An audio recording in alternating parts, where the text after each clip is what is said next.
koo métti parce que doomu aadama bu nekk dafa ñaan yàlla am liberté d'expression ci pays bu amee am envie lan lu mu bëgg a wax maanaam concernant le pays mu daal koy wax mais nous sommes dans un pays boo xamante ni doomu aadama kenn ku ci nekk day ragal a wax maanaam li mu xalaat maanaam tey jii ni bu fekkee da ngay wax dara arrangé wul l'état da nga koy ragal a wax te jàpp naa ne ñee ñu jàpp ba tëj leen ce qu'ils disent maanaam loolu ñu doon wax ñoom li tax ñu jàpp leen dama jàpp ne ñoom li ñu doon wax dafa arrangé wul état moo tax te jàpp naa ne ab réew warta doxee noonu parce que nous sommes dans un pays boo xam ne dañ ne c'est un pays démocrate maanaam c'est la démocratie qui règne ici mais je ne vois pas ça. Citoyen a le droit de revendiquer ses droits de dire ses pensées te en plus jamono ji fi ñu toll nii képp ku bëgg a wax da ngay ragal a wax mais dañoo war a bàyyi nit yi ñu wax seen xalaat activistes yi ñu bàyyi aussi c'est une très bonne chose c'est vrai dañuy doon ñaxtu pour am lu ñu bëgg ñu jàpp leen chaque fois saa ñu bëggee wax ñu jàpp leen tëj leen ci kaso bi te démocratie dañ ko war a am ci suñu dëkk. waaw dama koy ñaawlu rek ndax ñoom defuñu lenn lu dul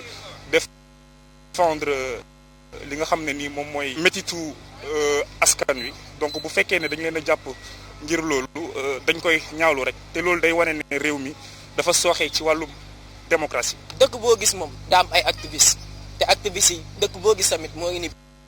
Poutine gis na nu muy comporté ak activistes yi dëkk bu nekk noonu la activistes yi noonu dañuy jéem a indi raison mais parti au pouvoir voilà dëkk boo gis dafa war a am liberté te loolay liberté d'expression démocratie fa la commencé kon dañuy ñaan Macky mu wàññi muy doxalee may gars yi ñuy wax parce que fii léegi ku kaas amoo droit kaas ku kaas ñu yaa ngi tiit gars yi jël si la. li moo nekkoon tey seen thème ci biir émission balance ñu jox leen rek rendez-vous.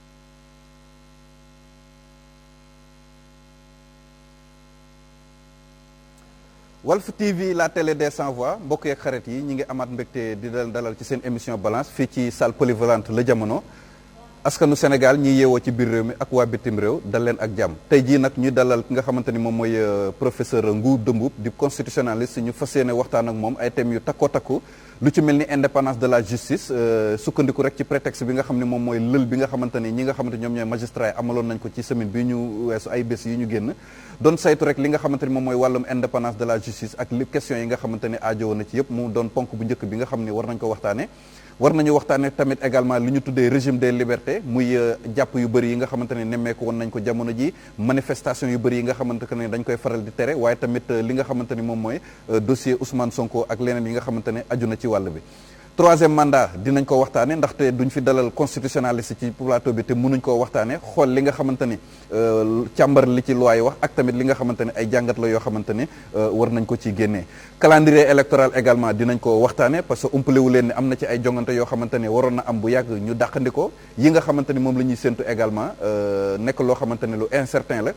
ñetti élection yi nekk ci suñu kanam bi ci benn bi mooy élection locale yi nga xam ne moom la ñu war a fal maire yi élection législative yi ñu war fal député yi laata ñuy dem ca présidentielle bi nga xamante ni bu fekkente ni maintenir nañ date bi 2024 la war a am donc loolu yëpp mu nekk loo xamante ni moom la ñu fas yéene waxtaan ak suñu gan professeur ñu ngi lay nuyu di la dalal. maa ngi lay fay Pape di am mbégte di dellusiwaat ci kër gi di leen jaajëfal aussi di nuyu ñi ma fi fekk di leen gërëm di leen sant di rafetlu liggéey bi aussi di am mbégte lool di teew ci émission bi pour wax ak sénégalais yi et pour waxtaan pour njëriñ mën ci génn. njëriñ mën ci génn naka étudiants yi mbaa ñu ngi góorgóorlu. waaw ñu ngi góorgóorlu macha allah ñi ngi def seen mënin ñi ngi jàng ñi ngi leen di tàggat et puis ñu ngi leen di suivre. et puis ñi ngi jàng avec courage. constitutionnaliste bu ñu ko waxee pour ñu ko xamul mooy lan. waaw un constitutionnaliste mooy koo xamante ne dafay liggéey ci mbirum chartum réew bon. sa spécialisation sax large na ëpp na loolu parce que droit public la ñuy wax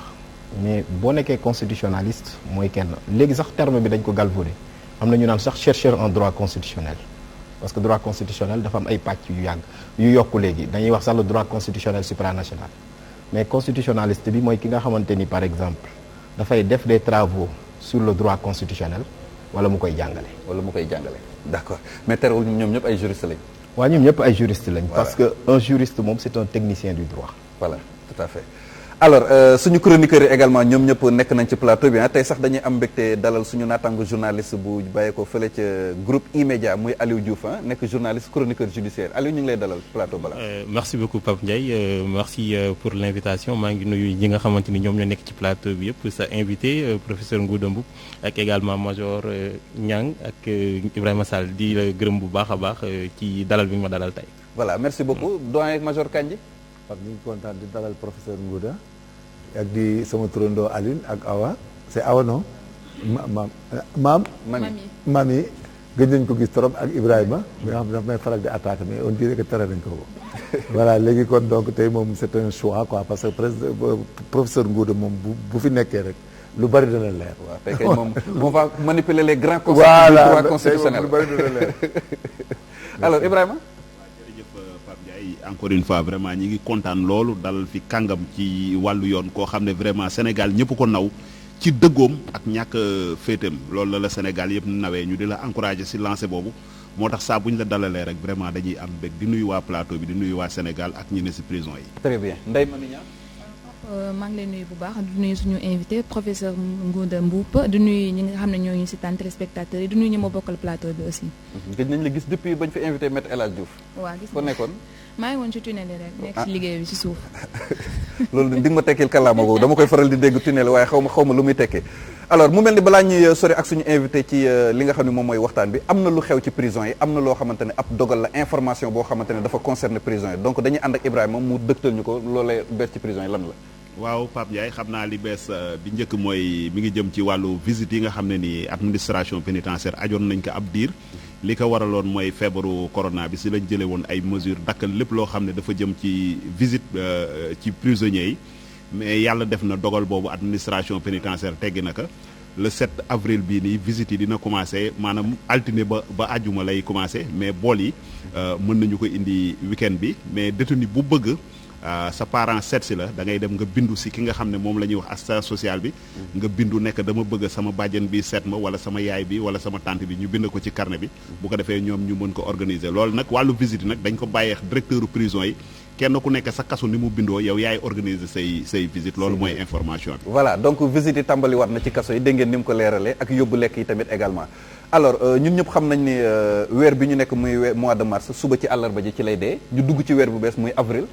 ku ko wax sa xel day dem ci 4 avril nga xam ne mooy fête de l'indépendance même bu fekkente ni ren sax du am ndax li nga xamante ni moom mooy Covid 19 bi ak yu ni mel waaye 4 avril moom fu ñu ko waxee date bu important la ci képp koo xamante ne caabi féete na la ginnaaw ndaxte ci le président de la république di def li nga xam ne moom mooy grâce présidentielle comme ni mu koy defee Korité ni mu koy defee Tabaski ni mu koy defee également Nouvel An ci 4 avril bi lan lañ mën a séntu ci wàllu boobu. waaw comme ni nga ko waxee 4 avril moom vraiment mooy symboliser suñu indépendance mu nekk date bu màgg ñuy wax ca am na sax borom xam-xamu fiq yoo xam ne dañuy wax ne yonente bi sallallahu alayhi wa sallam mi ngi judd ci weeru avril am na ay borom xam-xam yu ko wax mais téere yi dañ ciy utee léeg-léeg moo grâce 4 avril vraiment dafay nekk événement ci biir prison bu grâce moom dafay nekk xew-xew ci biir prison fi mu nekk ni détenu yëpp ñoom mbiru grâce rek la ñuy waxtaane da ngay gis ndeysaan ñuy julli di ñaan naa si bokk way yàlla naa si bokk way yàlla naa si bokk vraiment mu nekk loo xam ne ni moment yu neex la ci ñoom balaa liste bi di ñëw da ngay gis vraiment mbég si ñoom foofu nag la ñuy ñaane ki nga xam ne moom article 47 moom moo ko may prérogative muy gracier grâce ñuy wax ne balaa nga koy am foog condamnation bi définitive maanaam foog mu jeex tak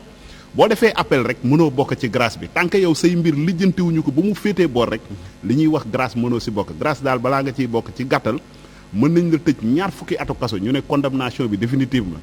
ñu tëj la altine mercredi ñu gracier la xoolu ñu ne tëdd nga lii wala loolu prérogative bu chef de l'état la te grâce bi buy ñëw dafay ñëw ak ay conditions am dañ naan grâce bi dafay bàyyi du bàyyi viol du bàyyi crime du bàyyi lii ak lii loolu dañ koy définir ci biir grâce bi li grâce bi bind catégorie détenu yooyu la ñu bàyyi foofu nag la ñuy ñaanee vraiment son excellence le président de la république ñi nga xam ne ñi ngi koy seetaan wala ñu jege ko ñu ngi koy ñaan vraiment mu def grâce su 3000 détenus pour des raisons humanitaires par wax naa ne ci manifestation yi jàpp nañ sur l'étendue du territoire Sénégal 450 détenus yi prison Sénégal yi kenn mënul ne feesul si 37 prisons yi dañu fees bay tuuru loolu moom kenn mënu ko wax ku naa fekk rek yaay toog ne prison yi détenus yi sonnuñu parce que prison yi fees na longue détention yi bëri na loolu nag si la ñu sukkandiku pour ñaan vraiment njiitu réew bi mu def grâce bu yaatoo pour des raisons humanitaires ñu bàyyi nit ñi ñu dem ñibbi seen kii seeti seen njaboot waaw. d'accord 3000 détenus. d'accord alors fi may daanelee rek mooy information yi nga xam ne dégg nañ ko fan yi génn mooy prison Cap Manuel directrice bi ki nga xam ne moo ko jiite woon dañ ko daal di relever de ses fonctions ndax c'est lié à l'affaire Guy Marius Sagna. waaw non loolu vraiment liéwul ak affaire Guy Marius Sagna dañuy wax souvent ne tombé moom moo waral rek ay gaaf tombé moo waral ay gaaf parce que boo xoolee prison lu mel ni prison Mbour ak yeneen ak prison Thiès ak prison Ndar ak prison Cap Manuel ak ay IRAP ay contrôleur ay directeur prison ñooñu def nañu ay coppite tey jii boo xoolee prison ki nga xam ne moom moo nekkoon régisseur prison bu Saint-Louis inspecteur Bakhoum léegi moom moo nekk prison bu Thiès prison Cap Manuel ki fa soxna Khady moom moo fa nekkoon léegi lieutenant Mame Balla Faye nga xam ne moo nekkoon service social bu Rebeuss moom moo jël fonction foofu noonu donc dafay parce que ñoom souvent ñi ngi commandé prison yi si 2 ans la ñu koy commandé wala 1 an et quelque mais loolu appréciation directeur administration pénitentiaire la muy def ay changement di def ay affectation donc affectation la boo xam ne jotewul dara ak mbiru Guy Marius Sagna xëy na dafa intervenir waaw tombé bi moo tax ñu yaakaar ne voilà waaw c'est intervenu en même temps que foofu aussi je m'en profite rek juste pour attirer attention vraiment autorités yi ci prison Cap Manuel si boppam. parce que li waral prison bi fees mooy prison bi maanaam détenu yi nga xam ne dañ leen jàpp ci mbirum def ay affaires yëpp maanaam duñ leen yóbbu directement prison Rebeuss parce que bu njëkkoon ci 8 prisons yi nekk Dakar ku ñu jàpp rek prison Rebeuss lañ lay yóbbu mais bi feebar bi amee administration pénitentiaire dañu aménager prison Cap Manuel ñu ne léegi ku ñu jàpp dañ la fay yóbbu balaa ñu lay jaxase ak détenu yi nga xam ne ñi ngi Rebeuss léegi nag dajaloo bu bëri boobu nga xam ne ñoom ñi ngi par ñoom am nañu problème mu infrastructure kaso yi doyul te kaso yi fees na donc loolu boo expliquer vraiment kaso bu fees bi kaso bu metti bi te loolu vraiment kenn mënul wax le contraire u loolu noonu loolu moo indi woon jafe-jafe yi nga xam ne moom moo fa amoon. d'accord major des remarques. ci affaire régisseur Cap Manuel bi. xam nga da nga ne tombé mooy waral ay gaaf.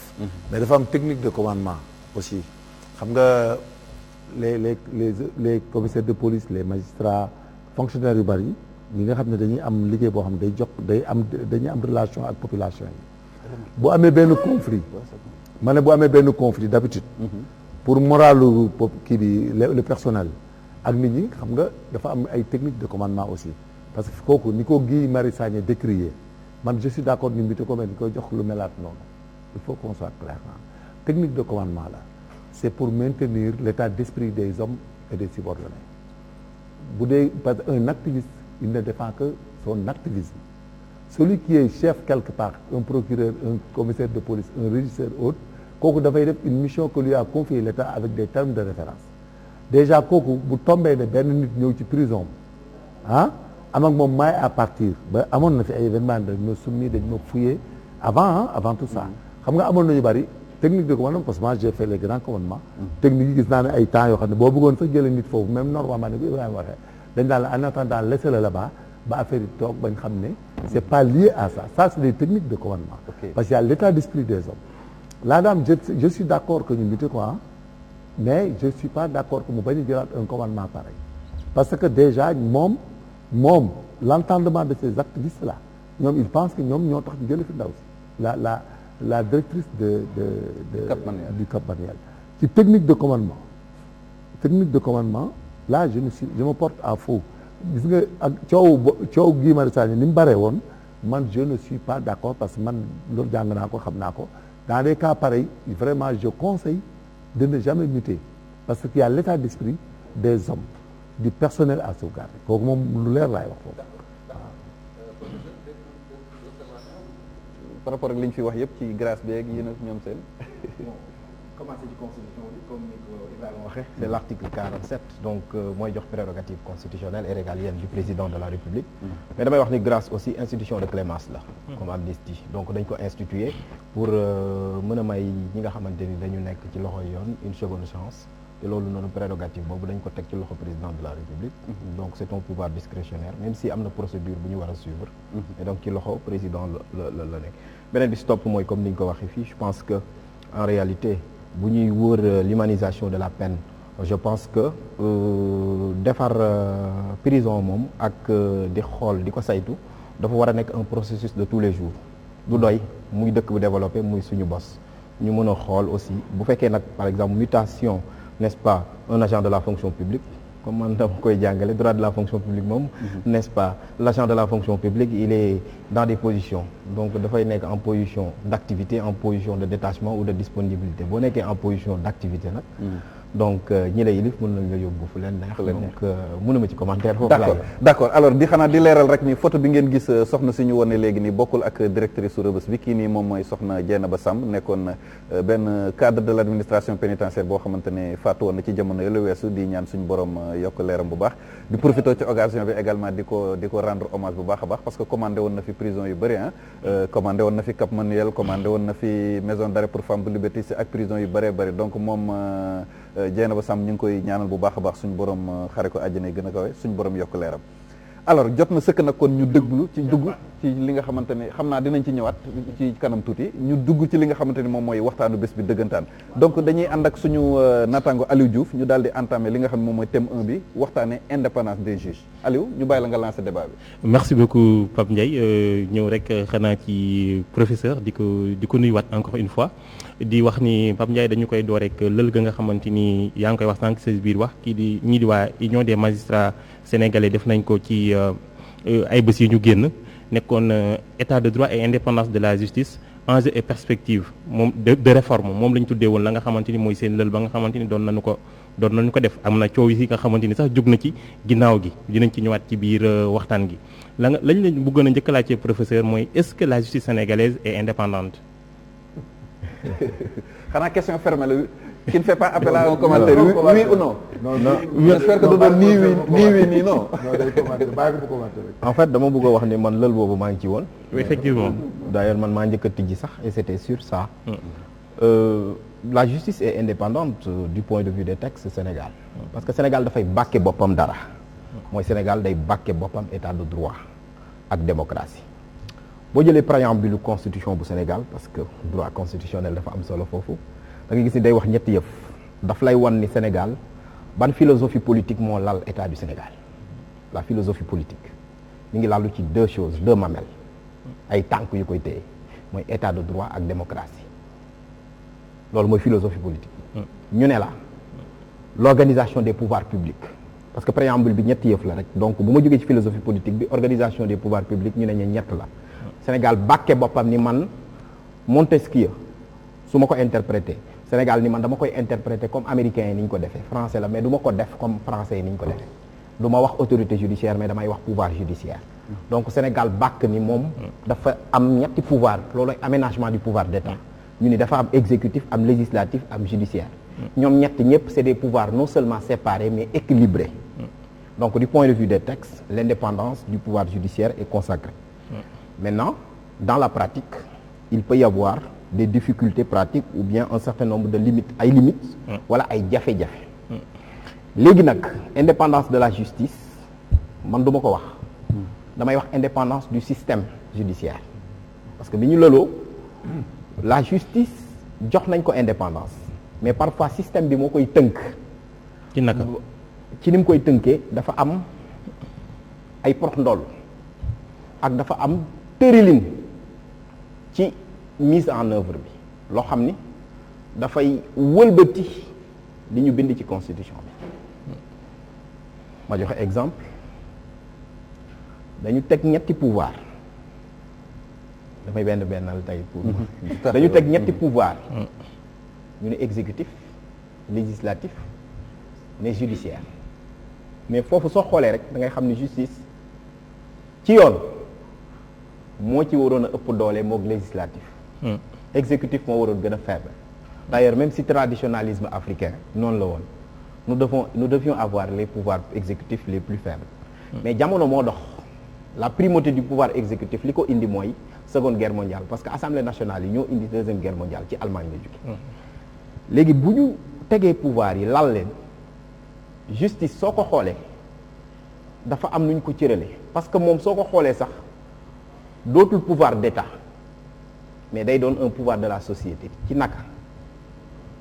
ci sama communication maa ngi ciy wax ne xoolal la justice les magistrats rendent la justice au nom du peuple sénégalais. Effectivement. Assemblée nationale su jëlee une loi suñ koy promulguer dañuy wax ne cette loi doit être appliquée comme une loi de l'État magistrat bi rendre une décision ñu ne au nom du peuple sénégalais. gis nga différence bi. Dans le jeu. t'as vu. beneen bi ci topp mooy procureur moom mi nga xam ne sax exécutif ci la tënku muy parquet moom il est l'avocat de la société. il n'est même pas l'avocat de l'État mais de la société. beneen bi ci topp nag boobu aussi dama koy gën a dëggal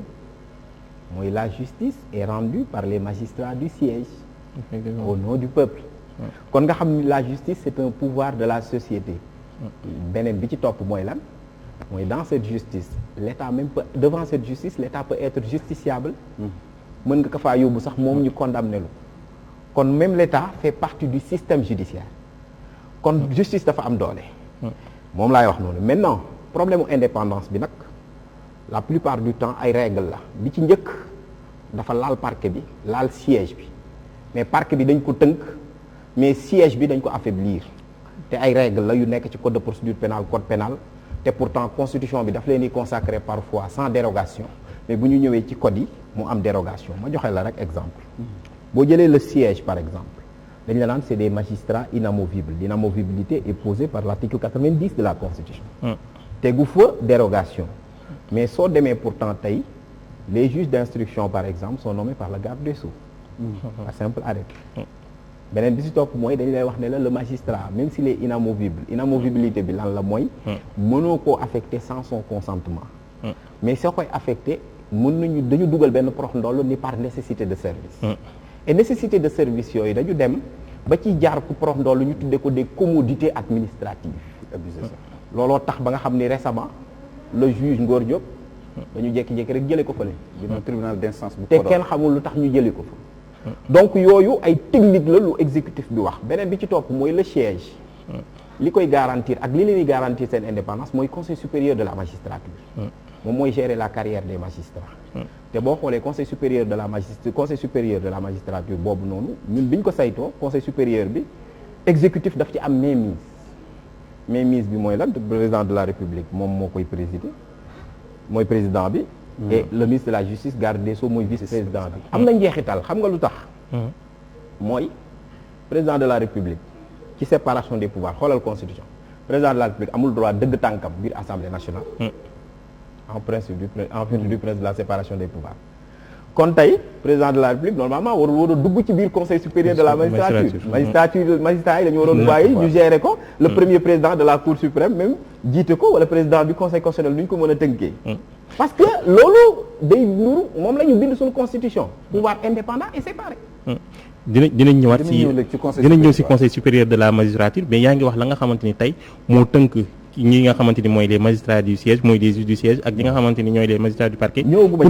pour ñu mën a moom seen bopp est-ce que jotatul tey ñu tëggaat la nga xamante ni mooy texte yi ba magistrats yi moom ba nga xamante ni dañ ko war a moom seen bopp ñu koy dox muy ñëw naturellement sans ñu koy réclamer waaw xam nga dama ko wax ne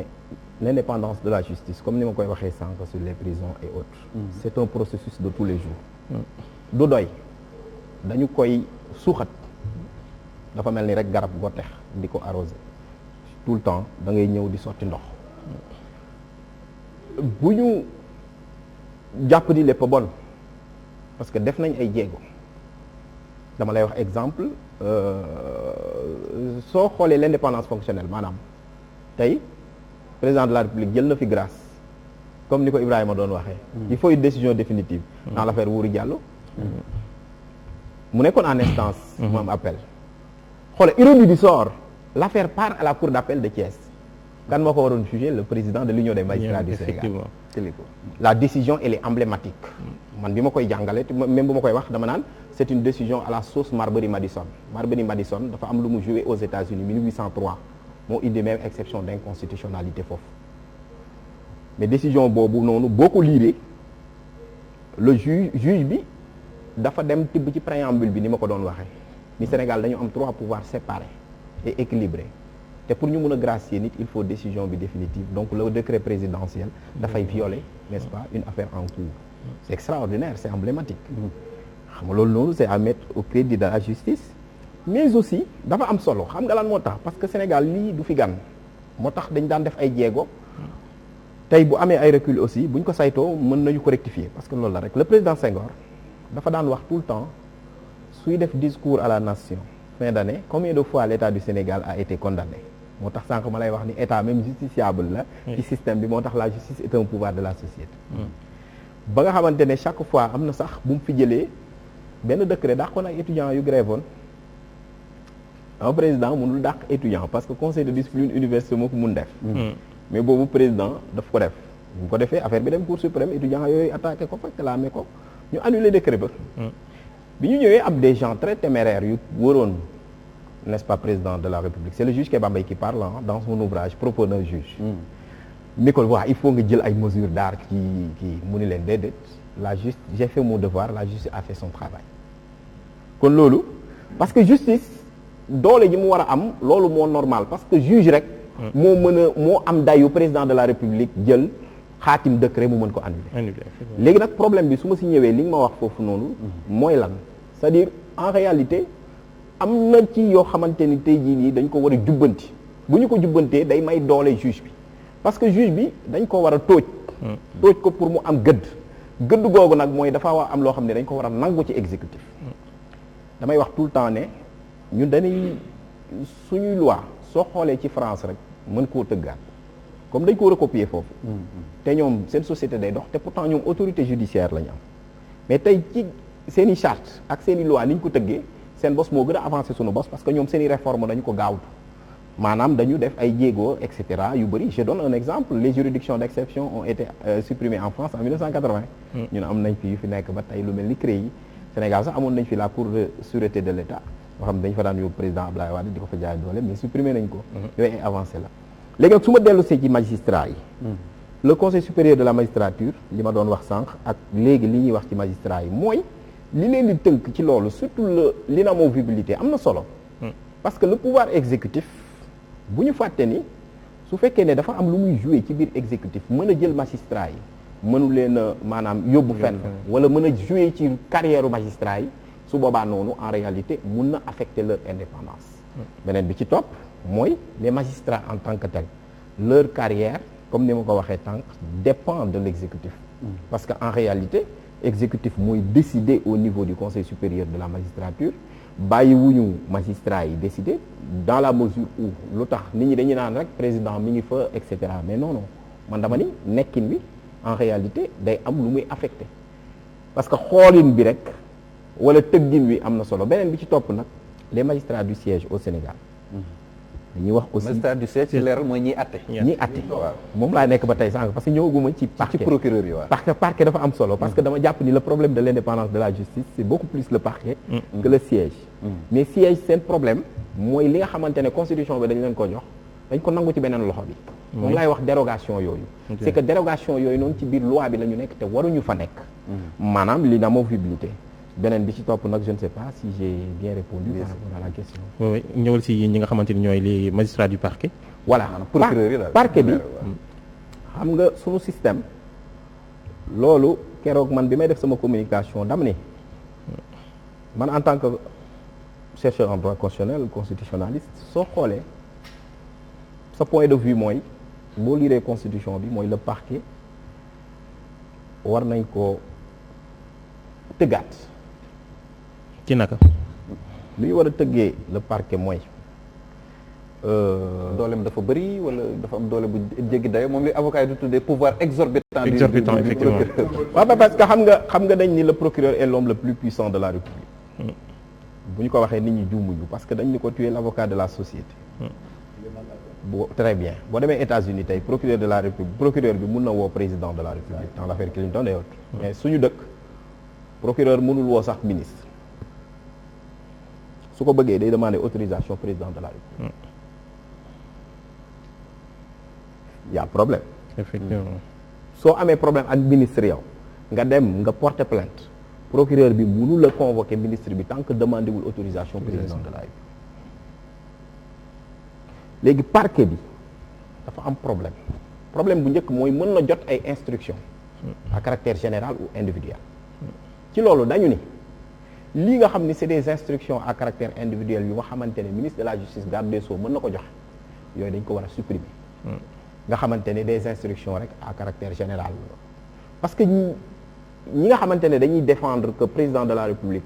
le parquet dafa war a adossé wu à l'exécutif complètement dañu naan le président de la République mooy définir la politique pénale dans ce cas de figure parquet bi ñoom ils sont tenus ñoom ñu adossé wu sur la volonté du président de la République mais man sama perception dama ne leen su ngeen ko waxee da ngeen di jum lu tax parce que aussi le président de la République mooy définir la politique législative parce que loi yi dañ koy initier bu ñu ñëwee assemblée discuter ko voter de la même façon donc la définition de la politique pénale ne veut pas dire que les juges doivent juger en fonction de la volonté du président de la République.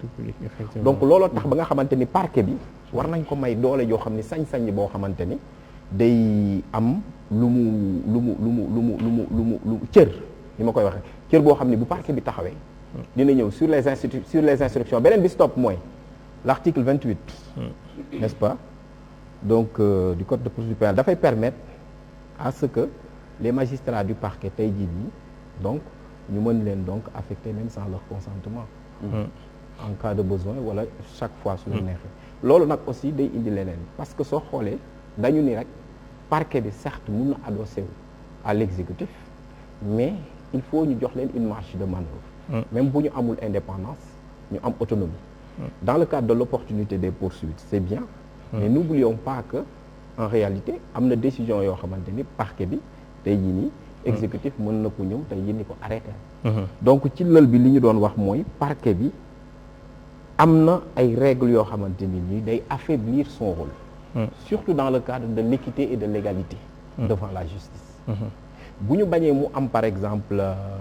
intervention wala bu ñu bañee par exemple tey jii nii mu am pression il faudrait que tey jii nii que les procureurs ne reçoivent pas d'instruction à caractère individuel mais ñuy recevoir seulement des instructions donc magistrat du parquet ñoom la ñuy wax tam magistrat debout waaw c'est ça effectivement ñooy procureurs yi tamit voilà c'est ça parce que dans leur histoire ñoom xam nga dañ leen doon parquet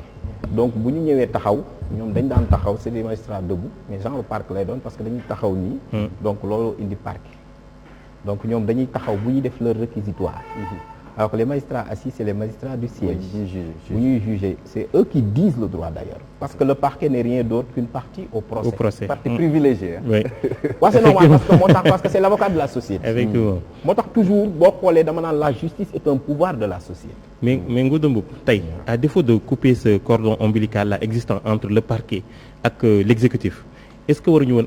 instaurer comme li nga xamante ni ñu bëri ñu ngi koy réclamer lii di juge des libertés pour réduire les pouvoirs du parquet mais également bëggoon naa am sa xalaat si li nga xamante ni mooy déclaration kii di ancien procureur de la CREI Alioune Ndao ca la mu wax ni am na si ay ministres yu nga xam ne dañuy joxe des ordres de non pour poursuite à des magistrats te dañu koy appliquer est-ce que loolu ba tey tamit du firndeer ni rek ni ñun amuñu justice bu indépendante. mooy instruction yi ma doon wax moom bëgguma woon a dugg ci voilà parce que en fait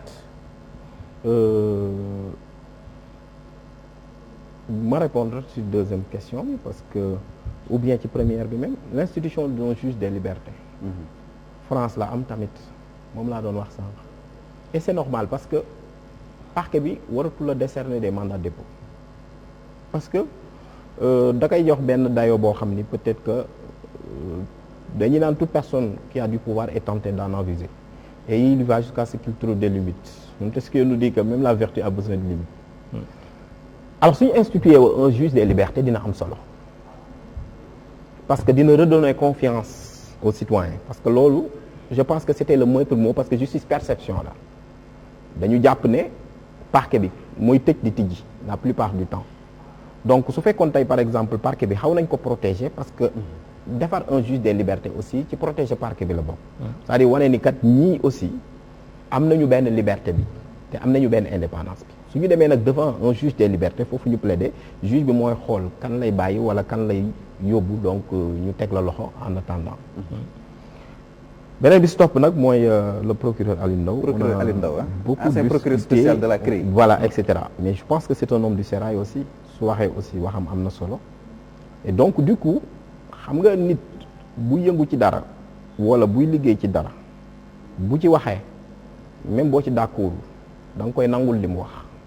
parce que nekk na ci biir maintenant man dama naan problème mu procureur yi aussi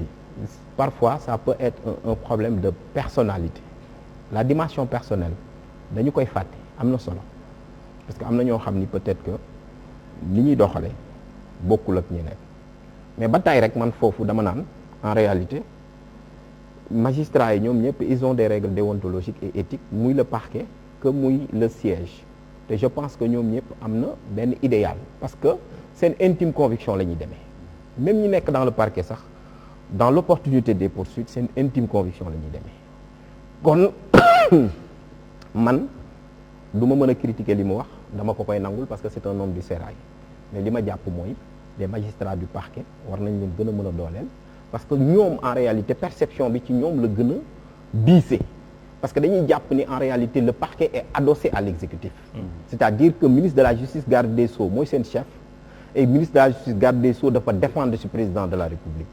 et donc beneen bi ci topp mooy donc voilà comme ni nga ko waxee parfois les ordres de poursuite que le ministre donne man dama jàpp ni foofu noonu en réalité il faut ñu bind parce que ñun bi ñu ñëwee ordre de poursuite maanaam toppal diw arrêté diw très bien parce que li ñu saytu li ñu constaté mooy il y avait des ministres de la justice du ma tudd tur ñoom ils avaient donné des assurances ou bien dañu ne ñoom du ñu joxe ordre de poursuite ñoom du ñu ko joxe en tout cas mais kaddu la mais bu ñu fàtte ni 2012 conseil constitutionnel bi ñuy valider candidature du président de la république dafa ne réew bii du Sénégal dafa bàkke boppam état de droit et la norme mu ne la règle de droit bind ko day joxe sécurité juridique mu ne président de la république su waxee ne dinañ ci ñëw après du ma def sax troisième mandat mais suñ ko xaatimul teguwul fenn kon ministre bi bu ñëwee joxe ay assurance ñun ci lël bi dañ ni wax rek doyul il faut ñu changer texte bi bind ko ñu mënut la joxe des ordres de poursuite donc loolu aussi c'est une réforme à faire donc moom su ko waxee dama koy dëggal mais aussi loolu noonu pour ñu mën ko dindi mooy il faut ñu changer loi bi mais bañ a tënku rek ci wax parce que fii dañu ni wax bu fekkee xaatimuñ ko en version législative au Sénégal tënkuwul fenn d'accord une question Ndeye Mané. Professeur, donc on peut dire d'après li nga fi argumenté par rapport ak l'indépendance de la justice que les principes qui garantissent l'indépendance de la justice ne sont pas opérationnels au Sénégal. waaw la question elle est pertinente du ma wax ne les principes ne sont pas opérationnels parce que wax naa fi tout à l'heure des décisions de justice yoo xam ne c'est des décisions emblématiques une décision à la sauce Marbury Madison mais dans la pratique damay jàpp ni y a l'échec de certains principes dans leur mise en œuvre moo tax ma ne li ko indi nag loolu mooy dafa am ay loi ak ay règles yoo xamante ne ñoo tënk magistrats yi sax dinañu bëgg man da ngay gis sax un magistrat peut avoir un cœur meurtri le cœur meurtri mais dañ naan la le magistrat n'est soumis qu'à l'autorité de la loi dinañ la indil sa dossier mais li loi bi wax rek la magistrat bi mën a def te ci loolu moo tax ñu ne système bi il faut ñu defaraat ko defaraat bi mooy dañ koy tënk instruction à caractère individuel amoon na France mais ñoom France dañ koo dindi juge des libertés à un moment donné amul woon France mais dañ koo indi kon ñun aussi il faut ñuy def ay jéego pour changer loolu damay fàttaliku rek ne suñu code pénal ak suñu code de procédure pénale bi ñu leen di jël en 1965 c'était dû à des événements mosuñu ko soumettre conseil constitutionnel moo tax beaucoup de dispositions là-bas ont une constitutionnalité douteuse maanaam méngoowuñu constitution bi ma jox la exemple mooy bi ma doon wax sànq sur l'inamovibilité principe bu ñu posé la amul benn dérogation et par des commodités administratives et par nécessité de service li ci des mooy le parquet boo demee France conseil constitutionnel dafa am solo dafa ne li ma jàpp mooy parquet bi France li muy doxe méngoo na ak suñu tradition parce que France dafa dem cour européenne des droits de l'homme te pourtant te boobu syndicat des magistrats bu France ñoo yóbbu état français fa mbaxana doonee benn mooy cour européenne des droits de l'homme dans l'affaire Medvedev mu ni leen parquet bi ni muy doxee nii il faut ñu xoolaat ko moo tax ci lël bi wax nañu deux choses ou bien on permet aux magistrats d'avoir un syndicat ou bien on donne un statut de délégué du personnel au président de l'UMS parce que gis nañ fii li fi xew récemment le président de l'UMS wax ay kàddu ñu yóbbu ko foo xamante ni nii parce que en réalité magistrats yi nekk France autorité judiciaire la ñuy wax am nañu syndicat Sénégal mënu fi am dans la sous-région dëkk yu bëri ay Burkina Faso et autres magistrats yi foofu dañoo am syndicat et pourquoi mënuñu ko am mooy Téliko bi mu waxee ci affaire Khalifa Sall. ba ñu traduire ko en effectivement conseil de discipline. loolu aussi donc dañ leen fa tënk par obligation de réserve mënuñu wax leen donc dama jàpp ni su fekkee ni question bi nga posé am na solo mais damay jàpp ni l'échec de la mise en œuvre des principes ci loi yi la nekk loi yooyu rek dañu war a def toilettage juridique mais quand même bu ñu ko defee mën nañu am une justice performante moom laay wax le processus de tous les d'accord professeur dafa am ay mbir yoo xamante ne dañ ko seetlu fi Sénégal dama la bëggoon laaj loolu lu si sa xalaat ak naka nga ko gisee dañ fi gis ay procureurs yoo xamante ne exécutif da leen di jox ay ndigal ci yenn mbir defuñ ko ñu teggi leen fa foofu yaakaar naa ne kaaw Aliou Ndao ba exemple la ci exemple yi beneen exemple gis nañ fi également l'ancien procureur de Mbour Alioune Diop benn militante APR bu ñu jàppoon muy sàcc ay carte nationale d'identité bañ ko ne bàyyi ko mu bañ mu defu ko dañ ko teggi procureur Diakhoumpa fële ca Matam ba mu convoqué Farba Ngom ci ay violence politique ak yu ni mel ba mu ñëwul dafa def sorti di ñaawlu lu ni mel ni force restera à la loi ñu teggi ko fa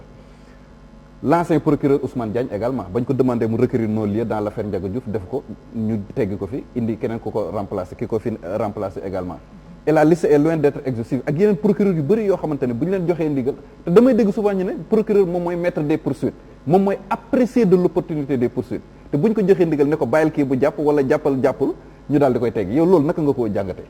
le pouvoir hiérarchique moo ko indi xam nga en droit administratif bu ñu la indilee le pouvoir hiérarchique c'est un pouvoir de subordination xam nga dafa am pouvoir de tutelle c'est le contrôle d'une personne morale de droit public sur une autre personne morale moo am le pouvoir hiérarchique loolu moo lay wan ni les magistrats du parquet ne sont pas indépendants major a ngi ni xam na li may wax le pouvoir hiérarchique moo am pour le parquet c'est très bien le parquet parce qu'en réalité c'est l'administration du parquet par l'exécutif moo tax ma ne la dañoo def suñu constitution la traduction américaine de Montesquieu comme kii ni mu ko waxee maintenant dans la pratique des lois ñu dem sur la traduction française de Montesquieu mooy en réalité dans les lois on pense qu'on a une autorité judiciaire alors que dans la constitution on a un pouvoir kon finalement indépendance de la justice bu ñu non c'est pas juge tax ñuy wax non ni ko professeur Pape non le parquet n'est pas professeur waxee dafa am ñoo xam ne ils sont administrés le parquet est administré ok donc day am parce que le parquet dépend de la volonté de l'exécutif c'est ça c'est important moo tax foofu laay waxee ni il faut man sama communication dama ni waxuma ni dindi ko mais nañ ko desserrer voilà bu ñu desserrer la mainmise de l'exécutif sur le parquet bu boobaa noonu dinañu am des procureurs yoo xamante ne danañu mën a génn est-ce que xam nga ni tey le procureur dans certaines affaires concernant l'exécutif par exemple dama la ko wax mën nga am un ministre de la République mu def une erreur une faute su ko procureur bëggee poursuivre su ko président joxul autorisation day arrêté wu cette affaire c'était posée ici lorsque le PDS était dans l'affaire Farba Senghor donc boobu noonu procureur bi dafa ni mënuma ko woo parce que il faut président de la République même dans l'affaire Diombas effectivement il faut président jox ma autorisation mais procureur comme s'il est l'homme le plus puissant de la République warul xaar ñu koy jox autorisation moo tax nit ñi dañuy juum Sénégal day am affaire yu bëri bu xewee dañ naan le procureur doit s'autosaisir mais am na yoo xamante ni le procureur ne doit pas s'autosaisir il doit se saisir de l'affaire d'abord lan mooy autosaisine pour ñi ko xamul autosaisine mooy maanaam moom du xaar ñuy indi plainte wala dara moom mooy jël mbir mi donc saytu ko jox instruction les officiers de police judiciaire maanaam gendarmerie wala police ne leen toppal leen ma bii mbir te du ci xaar kenn mais nag dama naan il doit se saisir de l'affaire quand le procureur se saisit de l'affaire mooy en réalité procureur non seulement dépassé na autosaisine parce que quand il se saisit de l'affaire ça englobe l'autosaisine en réalité le procureur veut faire respecter l'ordre public parce que moom loolu lañ ko fi tegee moo tax ñu ne ko yaay avocat de la société donc tout ce qui porte atteinte à l'ordre public la sécurité publique la tranquillité loo xamante ni nii en réalité dafa bëgg na saxal suñu nekk war na ci mën a taxaw il doit se saisir de l'affaire d'accord une autre question Ibrahima j'ai pas de question mais kon bu ñu def synthèse dinaa ñëwaat ci yow léegi yàgg major bu ñu defaat synthèse donc Aliou ci thème boobu noonu ñu évoluer ci rapidement je pense que am na yeneen sous-point waaw ñëw si li nga xamante ni mooy âge retraite magistrat yi professeur présentement jur na coow ñu ngi naan am li nga xamante ni moom lañ laaj mooy ñu fixé ko à 68 ans yow naka nga gisee loolu waaw man d'accord naa ak ñoom xam nga la moo tax parce que amuñu magistrat yu bëri au nombre de 500 et cetera soit mën nañu yokk durée retraite bi en attendant te loolu nag je prête pour la cause de nos étudiants quand même parce que ñun nous formons beaucoup d'étudiants et je pense que quand même recrutement bi nous recrutons peu lu ñuy recruter beaucoup bëriwul te je pense que ndaw yi si bëri man dañuy ñëw di wax ak man parce que man damay laaj samay étudiants dama naan leen lan mooy seen projet professionnel ñu bëri dañ ma naan man prof je veux être un magistrat léegi l'État du Sénégal war na mun a créer moom laay wax foofu noonu même ni conseil supérieur de la magistrature bu bees bi même moom la ñu war a jox mu gérer la formation des magistrats CFJ même pour man dañ kaa war a changer tudde ko l'école de la justice parce que dafa war a am une rénovation dans la formation des magistrats et puis ñuy recruter ñu bëri parce que on a des étudiants très brillants mais la plupart du temps parfois dañuy bëgg a def yenn métiers yi mais li ñuy jël day tuuti donc day du maximiser leur chance donc ci côté boobu noonu man d'accord naa ak ñoom ñu relever l'âge en attendant mu am un processus boo xam ne dina permettre à ce que âge retraite bi 65 ans la woon parce que à hiérarchie 1 spécial la effectivement c'est-à-dire que daf fi amoon une réforme boo xamante ni c'était même contesté du point de vue de la légalité en fait dañ ne woon dafa amoon une catégorie de magistrats yoo xamante ni mënoon nañ leen a yokkal defal leen prorogation te loolu noonu du point de vue de la légalité c'était discriminatoire d'ailleurs même am na procureur bu ñu fàtte woon le procureur donc loolu noonu defoon na ba yenn magistrats yi sax yi nga xamante ni donc doon nañ ci wax bindoon nañu pour rappeler que ni en réalité l'égalité est un principe constitutionnel mais bu ñu ko relever ça veut dire quoi ça veut dire en réalité que sunu magistrats yi ils partent à la retraite de façon très jeune te ñu bëri parfois dinañ am kattan gi pour mën a juger et donc du coup war nañu mën a relever l'âge de la retraite à 68 ans parce que 68 ans dootul dara mais comme ni ma ko waxee tout à l'heure war nañu xool dans la formation nu ñu leen di accompagner ba nga xamante ni parce que commencé na par le barreau par exemple barreau Sénégal bi boo xoolee tey jii nii mi ngi yokk ñi muy recruter c'est pour aller à l'intérieur parce que beaucoup d'avocats sont installés à Dakar pour les magistrats aussi c'est normal parce que dafa am ratio un magistrat pour le nombre de personnes la population dafa am ay standards internationaux. mais ci mise en œuvre bi âge retraite bi ci mise en œuvre bi est-ce que quelque part ça ne pose pas problème par exemple ñi nga xamante ne par exemple mérité nañ ko ñu jox leen ko au détriment des autres est-ce que du créer également frustration ñii di dem 65 ans ñii di dem 68 ans est-ce que du harmonisation bi moo doon régler le problème en fait. non waaw harmonisation boobu laa doon wax léegi xam nga dafa am lu ñuy tuddee les statuts particuliers ak les statuts spéciaux xam nga ñoom seen statut moo leen koy permettre. et tey boo bëggoon a tey yokk l'âge de la retraite tey ji à 68 ans forcément dañ koy harmoniser mais comme la loi ne dispose que pour l'avenir loolu ñi mu fi fekk ñoo ciy bénéficier major des remarques par rapport ak âge de retraite magistrat waaw comme ni ko professeur waxee vous savez métier magistrat ak métier les professeurs en médecine là ñooñu dafa nekk loo xam ne dafay laaj sagesse ak expérience bu yàgg les magistrats comme def nañ am na ñoom état bi dem na ba ci biir ba xam ne y a une nécessité pour ñu yokkal ay magistrats jusqu'à 68 ans loolu bu amee bu dee da nga bëgg une magistrature indépendante bi ñuy réclamer ñoom boo xam ne dafa libre consciente sur le plan moral